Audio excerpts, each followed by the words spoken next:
Hello students, Sushant classes में आपका स्वागत है। इस वीडियो में applied mathematics ML Agarwal class 12th exercise 9.6 normal distribution question number 9 से स्टार्ट करेंगे।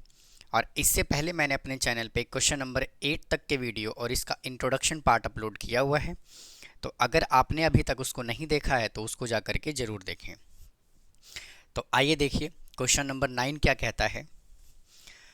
The test score of university entrance test are normally distributed, यानी कि यूनिवर्सिटी का एंट्रेंस टेस्ट का स्कोर जो है वो नॉर्मली डिस्ट्रीब्यूट किया गया है with mean 500 marks and standard deviation 100। इसका मीन हमें गिवन है 500 और स्टैंडर्ड डेविएशन है 100। A student can get admission if he scored marks better than at least 70%। तो उसको एडमिशन तभी मिलेगा जब उसके कम से कम 70% मार्क्स जो हैं वो आए। A student is selected random and known to have score 585। उसको जो मार्क्स मिला है वो कितना मिला है 585। Find whether the student will get admission in the university और नोट। क्या उसको एडमिशन मिलेगा या नहीं मिलेगा, हमें ये बताना है। तो देखिए उसने कितने मार्क्स लिए हैं 585, यानी कि P x लेस देन उसका कितना आया है 585। तो हम कैसे सॉल्व करेंगे, नॉर्मल डिस्ट्रीब्यूशन को हम पहले स्टैंडर्ड नॉर्मल डिस्ट्रीब्यूशन में चेंज करेंगे। तो z का फॉर्मूला क्या होता है, x minus mu divide by standard deviation. तो z is equal to x कितना है इसमें 585 माइनस और मीन है 500 और स्टैंडर्ड डेविएशन है 100। तो z is equal to 85 divide by 100 is equal to 0.85 आ गया। अब हमें देखिए एरिया कौन से वाला कैलकुलेट करना है। ये देखिए माइनस इन्फिनिटिव, इधर से प्लस इन्फिनिटिव, और ये नॉर्मल डिस्ट्रीब्यूशन कर्व, ये वर्टिकल लाइन। तो देखिए x की जगह पर हमें क्या लिखना है z, और ये p लेस देन का साइन एज इट इज़, और 585 की जगह पर हमें लिखना है 0.85, यानी कि 0.85 से छोटे वाला एरिया। तो 0.85 किधर आएगा, इधर आएगा। और इससे छोटा एरिया कौन से वाला होगा, ये वाला होगा कि नहीं होगा। और यहाँ से लेकर के यहाँ तक वैल्यू क्या होता है 0.5। तो हम क्या करेंगे, ये वैल्यू टेबल में से चेक करके और 0.5 अगर ऐड कर देंगे तो आ जाएगा आंसर। तो 0.5 प्लस f 0.85, 0.5 प्लस, और इसका वैल्यू हम टेबल में से चेक कर लेंगे तो क्या आ जाएगा 0.3023। इसको ऐड कर लेंगे, आ जाएगा 8023 और ये डेसिमल। और इसको हम कर लेंगे परसेंटेज में चेंज, और जब परसेंट में इसको चेंज करेंगे तो कितना आएगा 80.23%।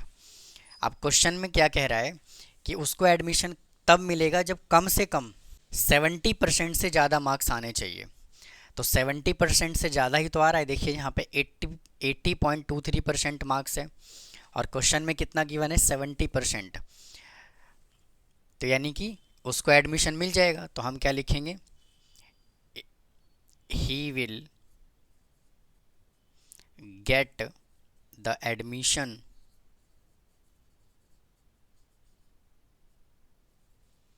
In the university.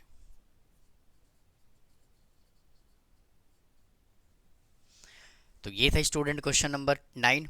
अब आइए क्वेश्चन नंबर 10 सॉल्व करते हैं। देखिए क्या कहता है क्वेश्चन नंबर 10।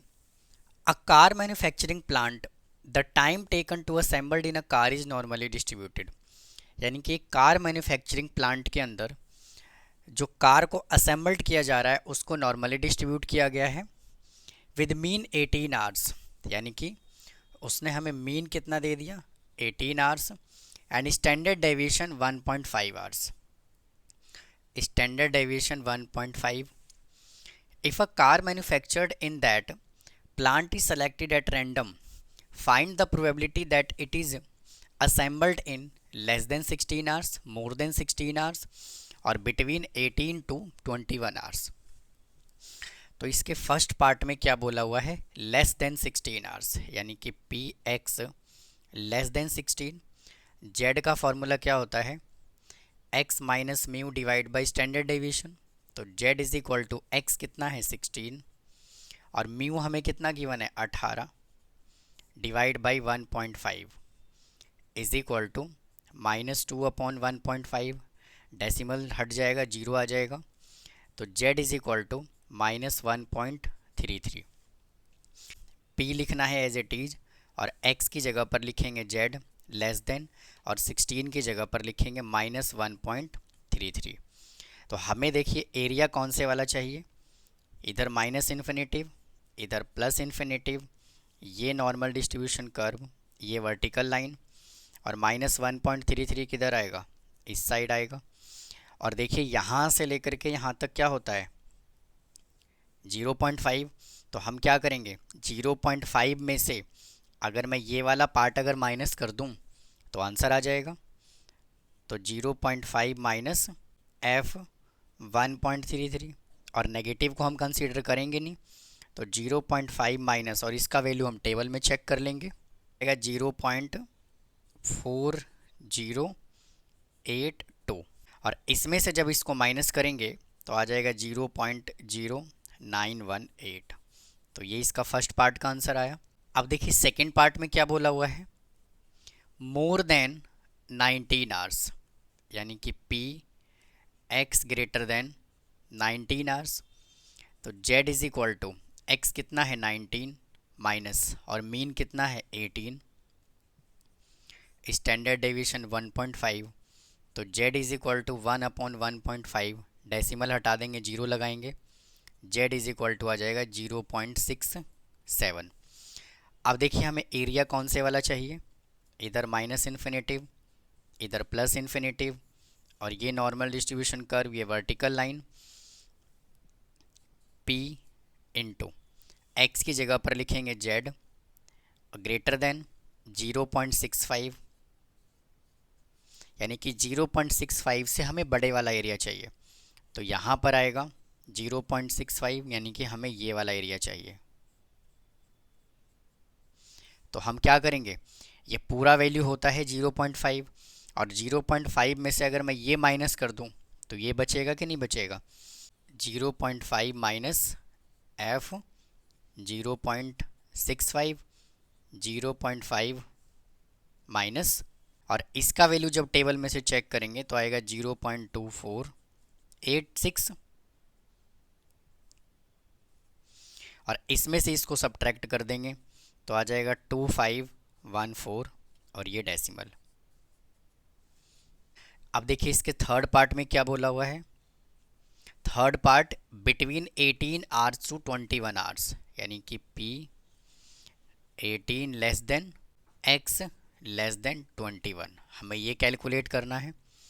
तो z यहाँ से कितना आ जाएगा 18 माइनस, और मीन भी 18 है, डिवाइड बाई 1.5, ये तो जीरो आ गया z1, और z2 is equal to 21 minus 18 divide by 1.5 is equal to 3/1.5 is equal to 2। तो z2 यहाँ से कितना आ गया 2। अब देखिए हमें एरिया कौन से वाला चाहिए, इधर माइनस इन्फिनेटिव इधर प्लस इन्फिनेटिव, ये नॉर्मल डिस्ट्रीब्यूशन कर्व, ये वर्टिकल लाइन, जीरो देखिए ये है, और 2 किधर आएगा, 2 यहाँ पर आएगा। और हमें देखिए एरिया कौन से वाला चाहिए, p को लिखेंगे एज इट इज़, 18 की जगह पर लिखेंगे 0 लेस देन, x की जगह पर z लेस देन, और ये 2, हमें ये एरिया चाहिए, यानी कि ये वाला एरिया चाहिए हमें, ये वाला 0 से 2 तक। तो क्या करेंगे 2 की वैल्यू हम टेबल में से चेक कर लेते हैं, तो आ जाएगा 0.4772।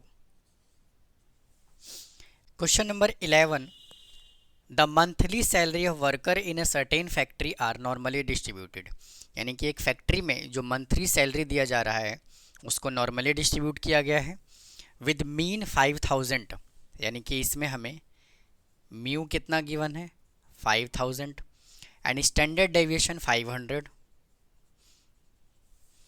There are 14 worker getting more than 6500 per month. 14 worker ऐसे हैं जो 6500 पर मंथ से ज़्यादा सैलरी लेते हैं। Find the total number of worker in the factory. तो इसमें देखिए हमें P कितना गिवन है, x ग्रेटर देन 6500, और Z का क्या फॉर्मूला होता है, x minus mu divide by standard deviation is equal to x कितना है 6500 माइनस, और मीन कितना गिवन है 5000 divide by standard deviation 500।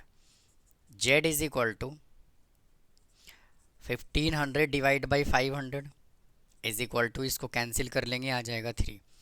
Z कितना आ गया 3। अब देखिए x की जगह पर लिखेंगे हम Z ग्रेटर देन, और 6500 की जगह पर हम लिखेंगे 3, यानी कि हमें जो है वो 3 से बड़ा वैल्यू चाहिए। तो क्या करेंगे, नॉर्मल डिस्ट्रीब्यूशन कर्व बनाएंगे, माइनस इन्फिनेटिव से प्लस इन्फिनेटिव, ये नॉर्मल डिस्ट्रीब्यूशन कर्व, ये वर्टिकल लाइन, और 3 देखिए कहाँ पर आएगा, ये 3 आएगा, और 3 से हमें बड़ा वैल्यू चाहिए, यानी कि हमें कौन से वाला एरिया चाहिए, हमें ये वाला एरिया चाहिए। और ये पूरा कितना होता है 0.5, 0.5 में से अगर मैं ये माइनस कर दूँ तो ये आ जाएगा, यानी कि 0.5 माइनस F3। तो 0.5 माइनस, और 3 की वैल्यू हम टेबल में से चेक कर लेंगे, तो आएगा 0.4987। इसमें से इसको सब्ट्रैक्ट कर लेंगे 0.0013। अब देखिए टोटल नंबर ऑफ वर्कर हमें कैलकुलेट करना है, और क्या कह रहा है, there are 14 worker getting then more than 6500 per month. तो ये जो हमने प्रोबेबिलिटी कैलकुलेट किया है, ये मोर देन 6500 का ही तो कैलकुलेट किया है, यानी कि ये जो वैल्यू है, यानी कहने का मतलब क्या है कि let total number of worker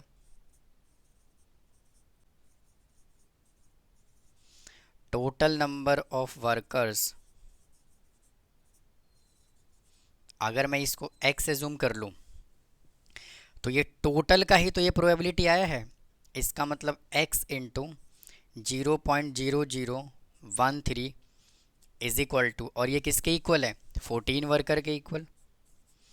तो x इज इक्वल टू यहाँ से कितना आ गया 14 डिवाइडेड बाई 0.0013, इसका डेसिमल हटाएंगे 10,000 लिखेंगे। तो x इज इक्वल टू, और जब आप इन सभी को सॉल्व करेंगे तो आएगा 10,767 वर्कर। लेकिन स्टूडेंट जो बुक में आंसर गिवन है वो आंसर गिवन है 10,000, लेकिन अगर मैं 3 की वैल्यू टेबल में चेक करता हूँ तो टेबल में जो वैल्यू आता है वो ये आता है। आप देखिए टेबल में आप चेक कर पा रहे होंगे, मैंने वहाँ पे रेड पेन से मार्क किया हुआ है। जब आप 3 की वैल्यू चेक करेंगे तो ये आएगा, लेकिन बुक में आंसर दिया हुआ है 10,000। तो 10,000 कैसे आएगा, अगर आप 4987 की जगह पर अगर आप 86 लिखेंगे तो आंसर आएगा 10,000। कैसे देखिए, अगर यहाँ पर 0.5 माइनस 4987, और 7 की जगह पर हमें क्या लिखना है 6, तो आएगा 0.0014, और टोटल वर्कर है कितने 14, और 0.0014 इंटू, और इसका डेसिमल हटाएंगे तो 10,000, इससे कैंसिल हो गया तो देखिए 10,000 वर्कर आएगा। लेकिन टेबल में जो वैल्यू गिवन है वो ये गिवन है, और इसके अकॉर्डिंग आंसर ये आ रहा है। तो उम्मीद है स्टूडेंट आपको ये क्वेश्चन नंबर 11 समझ आया होगा। तो इस वीडियो में हम 3 क्वेश्चन सॉल्व करेंगे, बाकी क्वेश्चन हम नेक्स्ट वीडियो में सॉल्व करेंगे। अगर आपको कोई डाउट है तो प्लीज़ कमेंट बॉक्स में कमेंट करें, चैनल को सब्सक्राइब करें, वीडियो को लाइक करें। फिर मिलता हूँ किसी और वीडियो में। थैंक यू, धन्यवाद।